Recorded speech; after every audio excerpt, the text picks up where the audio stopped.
का पुनः मेरे YouTube चैनल पर। कल हम लोगों ने पर्यावरण महत्वपूर्ण प्रश्न श्रृंखला 1 देखी थी। उसी क्रम में आज मैं आपके लिए पर्यावरण के लिए विशेष सीरीज प्रश्नों की श्रृंखला 2 लेकर आया हूं, जो कि यूपी टेट एग्जाम के लिए बहुत ही इंपॉर्टेंट है। तो आइए शुरू करते हैं अपनी प्रश्न श्रृंखला।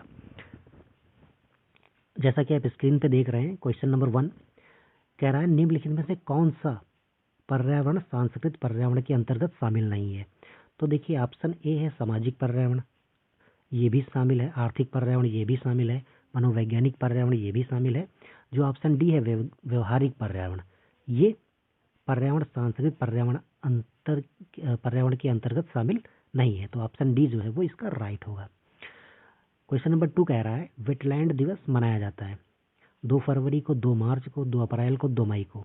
तो ऑप्शन ए जो है वो आपका राइट होगा। वेटलैंड दिवस 2 फरवरी को मनाया जाता है। नेक्स्ट क्वेश्चन की तरफ बढ़ते हैं। पारिस्थितिकी के अंतर्गत पारस्परिक संबंधों का अध्ययन किया जाता है। मतलब पारिस्थितिकी के अंतर्गत किसके संबंधों का अध्ययन किया जाता है, क्वेश्चन ये कह रहा है। मनुष्य और वन का अध्ययन किया जाता है, मृदा और जल का, जीव और वातावरण का, पति और पत्नी का। तो जीव और उसके वातावरण के परस्पर संबंधों का अध्ययन किया जाता है। ठीक है, तो ऑप्शन सी जो है वो राइट है इसमें। नेक्स्ट क्वेश्चन की तरफ बढ़ते हैं। घास वन में पाई जाने वाली खाद्य श्रृंखला का सही क्रम कौन सा है। तो देखिए, इसमें खाद्य श्रृंखला कह रहा है। ठीक है, तो खाद्य श्रृंखला क्या होती है पहले हम लोग थोड़ा सा समझ लेते हैं उसके बारे में। देखिए, खाद्य श्रृंखला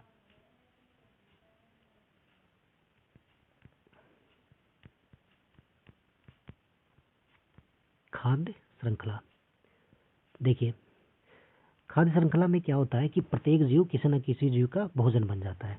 ठीक है, मान लीजिए ये पहला जीव है, ठीक है, ये सेकंड जीव है और ये थर्ड जीव है।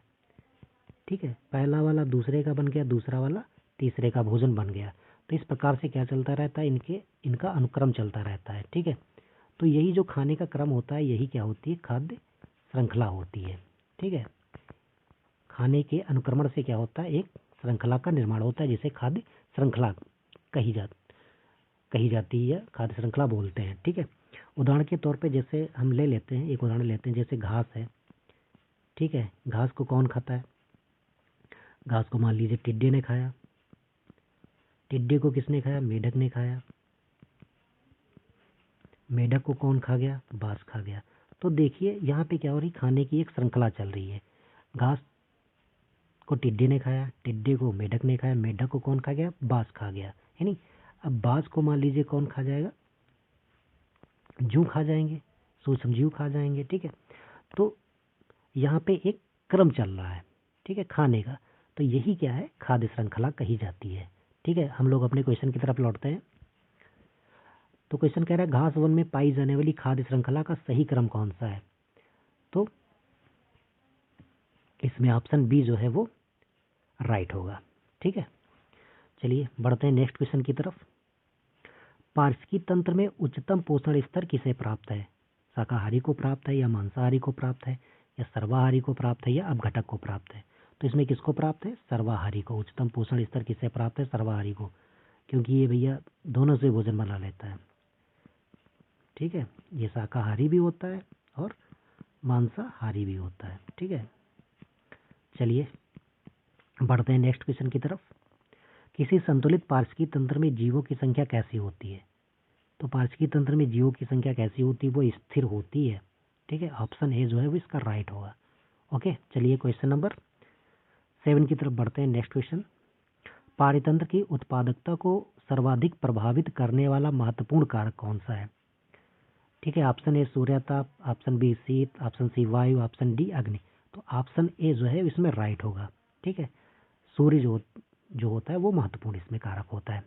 ठीक है, नेक्स्ट क्वेश्चन, अधिकतर पेड़ पौधे निम्नलिखित में से कहाँ पाए जाते हैं। तो कहता है अधिकतर पेड़ पौधे कहाँ पाए जाते हैं, जलमंडल में पाए जाते हैं, वायुमंडल में पाए जाते हैं, स्थल मंडल में, या प्रकाश मंडल में। तो स्थल मंडल में पाए जाते हैं। ठीक है, तो ऑप्शन सी जो है इसमें राइट होगा। क्वेश्चन नंबर 9, नेक्स्ट क्वेश्चन, नीचे दिए गए विकल्पों में से कौन बड़ा और जटिल होता है, आहार जाल, आहार श्रृंखला, यही आहार श्रृंखला कह ले, या इसको हम खाद्य श्रृंखला भी कह सकते हैं। ठीक है, खाद्य श्रृंखला भी कहते हैं। अभी आप पीछे समझ चुके हैं।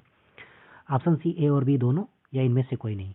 तो देखिए, बड़ा और जटिल कौन होता है? आहार जाल होता है। तो थोड़ा सा आहार जाल के बारे में हम लोग देख लेते हैं, समझ लेते हैं। अभी आपने खाद्य श्रृंखला देखी, ठीक है, तो आहार जाल, आहार जाल, तो देखिए यहाँ पे क्या है? जाल, जाल का मतलब कई चीजें, कई चीजों का जाल बन जाता है। किसका जाल बनता है? आहार श्रृंखला का, आहार श्रृंखला का। देखिए क्या होता है, जब कई सारी आहार श्रृंखलाएं, 1 2 3, और जब कई सारी आहार श्रृंखलाएं एक दूसरे से जुड़ जाती हैं, ठीक है, तो उसको हम क्या कहते हैं? आहार जाल कहते हैं। ठीक, आहार जाल में कई सारी श्रृंखलाएं होती हैं। ठीक है, जैसे मान लीजिए एग्जाम्पल के लिए यहाँ पे ये घास है, ठीक है, घास को किसने खाया? मान लीजिए टिड्डे ने खाया। टिड्डे को कौन खा गया? मेढक खा गया। ठीक है, मेढक को कौन खा गया? मेढक को खा गया बाज। ठीक है, मेढक को कौन खा गया? बाज खा गया। अब दूसरी श्रृंखला हम ले लेते हैं। दूसरी श्रृंखला मान लीजिए, जैसे यहाँ पे घास है, घास को कौन खा गया? चूहा खा गया। ठीक है, चूहे को कौन खा गया? सांप खा गया। सांप खा गया। सांप को कौन खा गया? मान लीजिए मोर खा गया। ठीक है, और मोर को कौन खा गया? मान लीजिए चीता खा गया। ठीक है, कौन खा गया? चीता खा गया। अब अगर हम यहाँ पे एक और श्रृंखला ले लें कि घास को कौन खा गया? घास को मान लीजिए किसने खाया? हिरन ने खाया। और हिरन को कौन खा गया? चीता खा गया। तो देखिए, इसमें एक खाद्य श्रृंखला ये है, ये दूसरी खाद्य श्रृंखला, और ये खाद्य श्रृंखला नहीं, सॉरी, खाद्य जाल। ठीक है, तो हाँ, मतलब हाँ, अभी नहीं, ठीक है, खाद्य श्रृंखला ये पहली है, ये दूसरी है, और ये तीसरी है। तो इसमें कई सारी खाद्य श्रृंखलाएं मिल गई हैं ना। तो जब कई सारी खाद्य श्रृंखलाएं होती हैं तो वहाँ पे आहार जाल बन जाता है। ठीक है, तो आहार जाल में कई सारी खाद्य श्रृंखलाएं होती हैं। आई होप ये आपको समझ में आ गया होगा। इसमें हम और भी खाद्य श्रृंखला जोड़ सकते हैं। ठीक है, तो चलिए लौटते हैं हम अपने क्वेश्चन की तरफ। तो इसमें कौन सा क्वेश्चन सही था? कौन सा ऑप्शन सही था?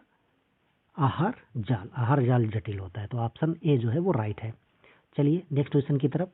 विभिन्न समुदायों के बीच का संक्रांति क्षेत्र क्या कहलाता है? देखिए इसमें जो है ऑप्शन सी इकोटोन कहलाता है। ठीक है, क्या कहलाता है? इकोटोन। थोड़ा सा हम समझ लेते हैं इकोटोन क्या है। देखिए मान लीजिए दो पारितंत्र हैं, कोई भी विभिन्न पारितंत्र हैं। जैसे मान लीजिए ये जल का है, ठीक है, ये क्या है? जल का है। ये मान लीजिए जल है, ठीक है, ये क्या है? जल। और ये मान लीजिए स्थल का है। किसका है? ये स्थल पारितंत्र है। ठीक है, तो जहाँ पे जल और ये स्थल मिल रहे हैं, यहीं पे क्या हो जाएगा? ये इकोटोन का निर्माण होगा। इसी को क्या बोलते हैं? इकोटोन। ठीक है, तो जहाँ, ठीक है, तो ये जो होती है, यहाँ पे मैक्सिमम डाइवर्सिटी होती है, मतलब बहुत अधिक जैव विविधता होती है, मैक्सिमम डाइवर्सिटी होती है। ठीक है, तो आई होप ये आपको समझ में आ गया होगा। लौटते हैं अपने क्वेश्चन की तरफ। तो इसमें ऑप्शन सी इकोटोन राइट होगा। चलिए नेक्स्ट क्वेश्चन। जैविक एवं अजैविक घटकों के मध्यस्थ का कार्य करते हैं। कौन भाई जैविक और अजैविक घटकों के मध्य कार्य करता है? इनके मध्यस्थता का तो परजीवी करते हैं, वियोजक करते हैं, उपभोक्ता करते हैं, उत्पादक करते हैं। तो ऑप्शन डी जो है राइट, उत्पादक करते हैं। ठीक है, 12वां क्वेश्चन नेक्स्ट।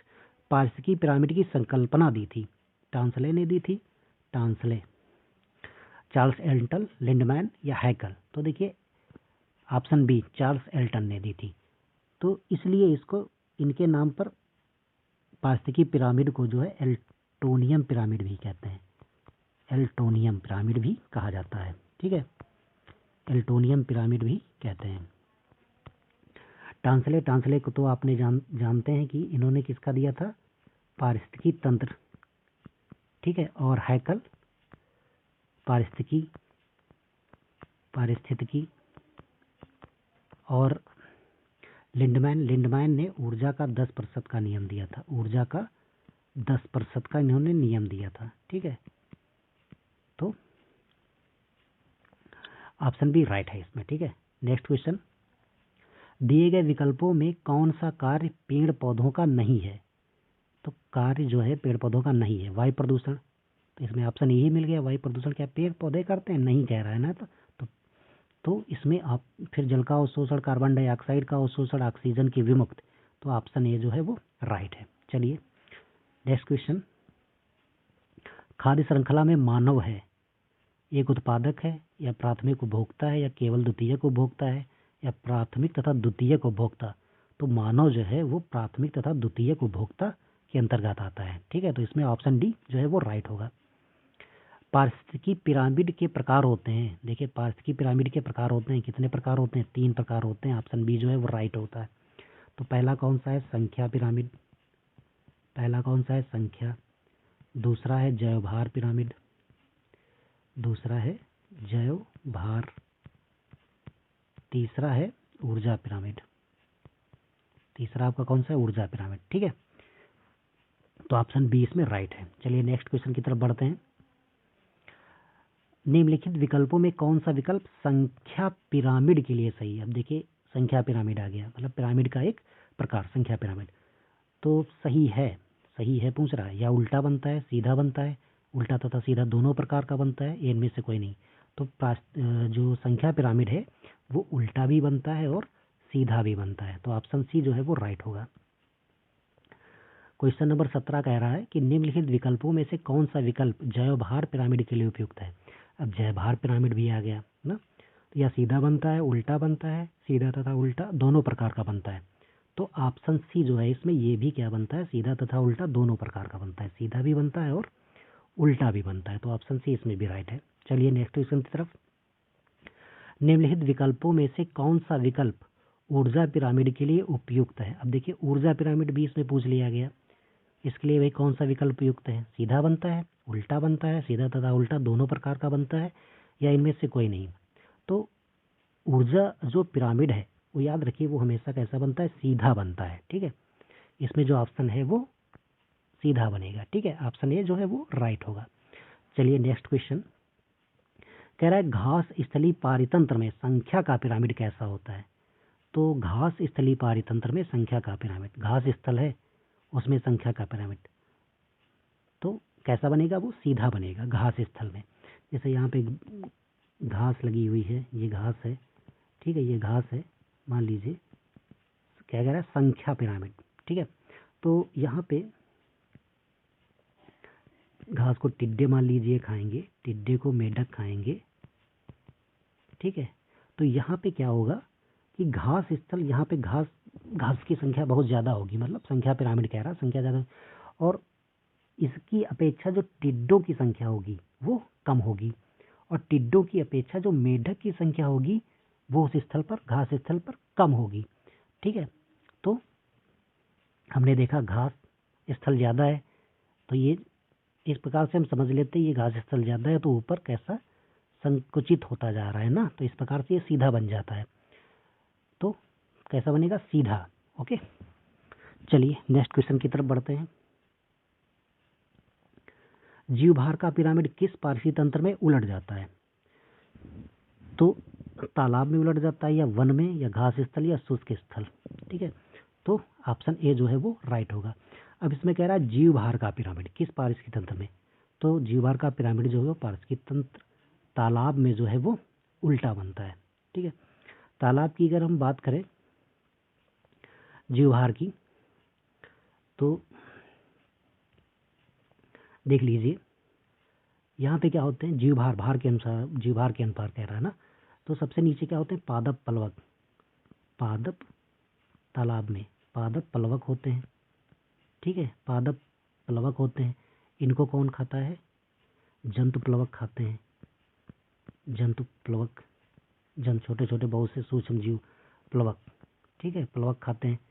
और इनको कौन खाता है? इनको छोटी मछली खाती है, इनको छोटी मछली। और छोटी मछली को कौन खाता है? बड़ी मछली, बड़ी मछली। ठीक है, तो यहाँ जयभार के अनुसार कह रहा है, तो जयभार के अनुसार देखते हैं बड़ी मछली का जो भार होगा वो ज़्यादा होगा, है नहीं।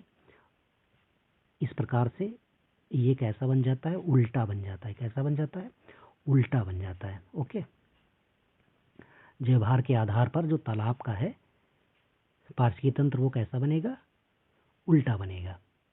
ठीक है, ये उल्टा बन जाता है। चलिए क्वेश्चन की तरफ लौटते हैं अपने। तो जीवभार का पिरामिड किस पार्श्विकी तंत्र में उलट जाता है, तालाब में उलट जाता है। ठीक है, तो आई होप इसमें सीधा होगा 3 ऑप्शंस में। ठीक है, तो ये आपकी श्रृंखला जो है यहीं पे समाप्त हो रही है। मिलते हैं नेक्स्ट श्रृंखला में।